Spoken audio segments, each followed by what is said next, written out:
Hey everyone, welcome to the channel. If you love exploring the outdoors, visiting new places, or just want an awesome way to track your adventures, you need to know about the passport to your national parks. Today I'm breaking down what it is, how it works, and some tips to get the most out of it. Everything you should know before you hit the road or the trail. Let's dive in. The Passport to Your National Parks is a booklet you can buy that helps you track all the national parks, monuments, historic sites, and all the amazing places you visit across the U.S. that is part of the National Park System. Think of it like your own travel diary for the national parks. There's actually 3 different passports. There's the small one that looks very similar to the size of like an actual passport. There's also a collector's edition, which is a mini binder. It is larger and has space for each national park unit and gives you a little description about each one. And finally, there's the Explorer edition that looks like this. It has a bit more space than the collector's edition. It is also weatherproof and has a zip shut. At almost every national park site, you'll find a free cancellation stamp. Basically, it's an ink-dated stamp that you can add to your passport, just like a real passport stamp. Some parks even have more than one stamp for different locations inside the park or different things going around the park. The passport is divided into different color-coded regions, like North Atlantic, Mid-Atlantic, Southeast, Southwest, and so on and so forth, to help you keep it organized on where you've been. Alright, here's how it works. First, you want to pick up your passport. You can get it online, some visitor centers sell it, or at some gift shops just around the country.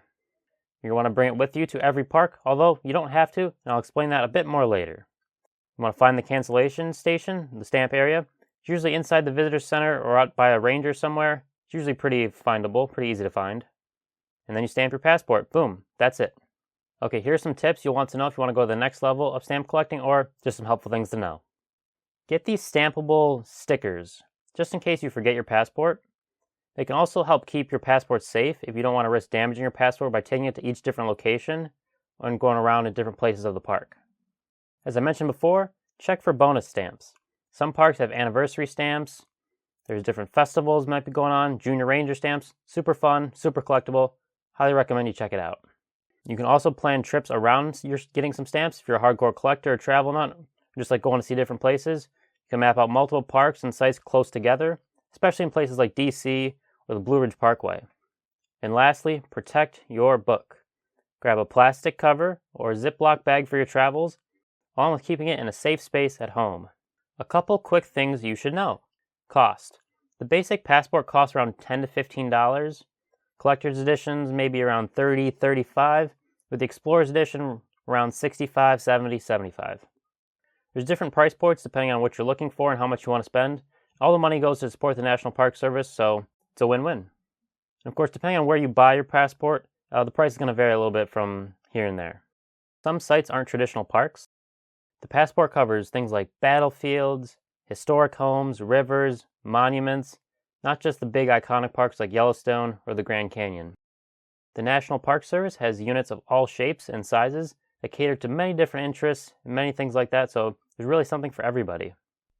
The passport books are very customizable. Some people like to add stickers, photos, or notes about their trip next to each stamp. I add a photo of my trip and then list the date or dates that I visited. It's your own personal adventure book. Make it yours. So what happens if you go to a park and forget to get a stamp? The stamp isn't working, or for whatever reason, you didn't get a stamp from your visit. Not to worry, you have some options.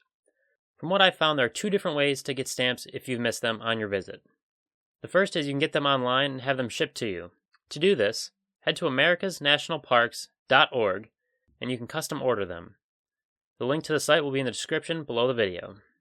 The second option is to contact the park whose stamp you need directly. The best way to do this is to send them a letter in the mail, nicely asking if they can send you a stamp back that you need. Say you enjoyed the national park, you love the National Park Service, something like that, and then include a return envelope with prepaid postage on it so they can easily stamp it and return it to you. Be sure to include the stamp stickers in your letter so you can easily put them into your book later. Alright, that's everything you need to know about the passport to your national parks. If you found this video helpful, give it a thumbs up, and if you're ready for more travel tips and park guides, make sure you hit that subscribe button to never miss a video. Let me know in the comments what's the first park you got a stamp from, or what your favorite park is in the National Park Service. I'd love to hear about your travels. Thanks for watching, and I'll see you next time.